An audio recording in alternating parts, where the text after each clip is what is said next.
அன்பானவர்களே, அன்பு வணக்கங்கள். ஒரு அன்பர் ஒரு கேள்வி கேட்டிருக்கிறார். குருஜி, இறந்தவர்களுடைய ஆன்மாவை நம்மால் கண்ணால் காண முடியுமா என்று ஒரு கேள்வி கேட்டிருக்கிறார். இறந்த பிற்பாடு அந்த ஆன்மா வேறு ஒரு டைமென்ஷனுக்கு அது மாறிவிடுகிறது. அப்படி மாறிவிடும் போது அந்த உருவத்தை மனிதர்களாகிய நம்மால் கண்ணால் காண முடியாது.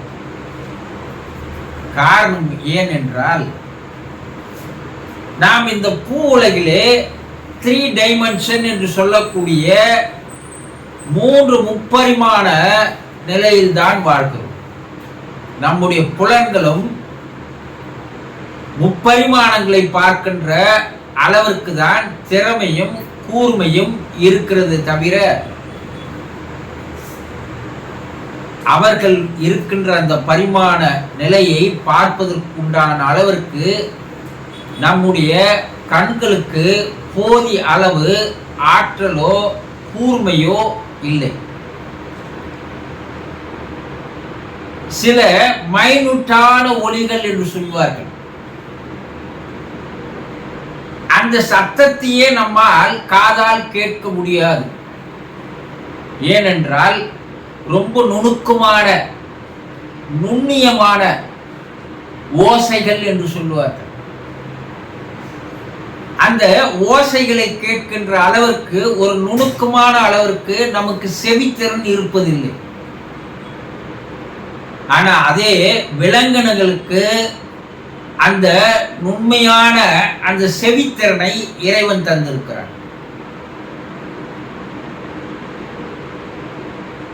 பாம்பானது அதற்கு காது கிடையாது, கட்செவி என்று சொல்லுவார்கள். அது தூய தமிழ்ல கண்ணே அதற்கு காதாக இருக்கிறது என்று சொல்வார்கள், கட்செவி. அது எங்கேயோ வருகின்ற மனிதனுடைய காலடி ஓசையை பல 1000 அடிகளுக்கு அப்பால் இருக்கின்ற ஓசையை கூட மிக நுணுக்கமாக அந்த பாம்பானது கண்டுபிடிக்கின்ற அளவிற்கு, நுண்ணிய ஒலியை நுண்ணிய சத்தத்தை கண்டுபிடிக்கிற அளவிற்கு அதற்கு இறைவன் அந்த ஆற்றலை தந்திருக்கிறார். எங்கேயோ நடந்து வருகின்ற மனிதனுடைய காலடி ஓசையை நுணுக்கமாக கேட்கின்ற அளவிற்கு நாய்களுக்கு அதனுடைய செவித்திறனை தந்திருக்கிறார். ஏனென்றால் அதற்கு 6வது அறிவு என்பது இல்லாத காரணத்தினால் இருக்கின்ற புலன்களுக்கு அதீதமான ஆற்றலையும் கூர்மையையும் திறமையையும் இறைவன் தருகிறான். நமக்கு இருக்கின்ற இந்த 5 புலன்களை ஓரளவிற்கு நம்மால் பயன்படுத்த முடியுமே தவிர, மிக நுணுக்கமான நுண்ணியமான உருவங்களையோ ஓசைகளையோ நம்மால் கேட்பதற்கு இயலாது. ஆனால் அதற்குண்டான பயிற்சிகளை ஒரு மனிதன் தொடர்ந்து எடுத்து வந்தால் ஓரளவிற்கு அவர்களால் பார்க்க முடியும். இந்த 5 புலன்கள் இல்லாது 6வது புலனான அறிவு என்று சொல்கிறோம் இல்லையா, மனம் என்று சொல்கிறோம். அதையும் தாண்டி ஒன்று இருக்கிறது, 7th சேனல் என்று சொல்லுவார். அந்த சேனல் ஆனது மனிதர்களுக்கு, ஒரு சிலருக்கு, லட்சத்தில் ஒரு சிலருக்கு இயற்கையாகவே இறைவன் அவர்களுக்கு அந்த ஆற்றலை தருகிறார். அவர்களுக்கு சாதாரண மனிதர்கள் கண்ணால் பார்க்க முடியாத உருவங்களை கூட அவர்களால் பார்க்கின்ற திறமை அவர்களுக்கு இருக்கிறது. அவர்களால் மட்டும்தான் இந்த ஆன்மாக்கள் பூமியில் உலாவி வருகின்ற போது அந்த ஆன்மாக்களை காணுகின்ற திறன் அவர்களுக்கு இருக்கிறது. அப்போ அந்த 7th சேனல் என்று சொல்லக்கூடிய 7வது புலன் வேலை செய்வதற்குண்டான பயிற்சிகளை வழிமுறைகளை ஒரு மனிதன் தெரிந்து கொண்டால், தொடர்ந்து பல ஆண்டுகள் அந்த பயிற்சி முறைகளை செய்து வந்தால், 7th சேனல் என்று சொல்லக்கூடிய 7வது புலனானது அவனுக்கு வேலை செய்யும் போது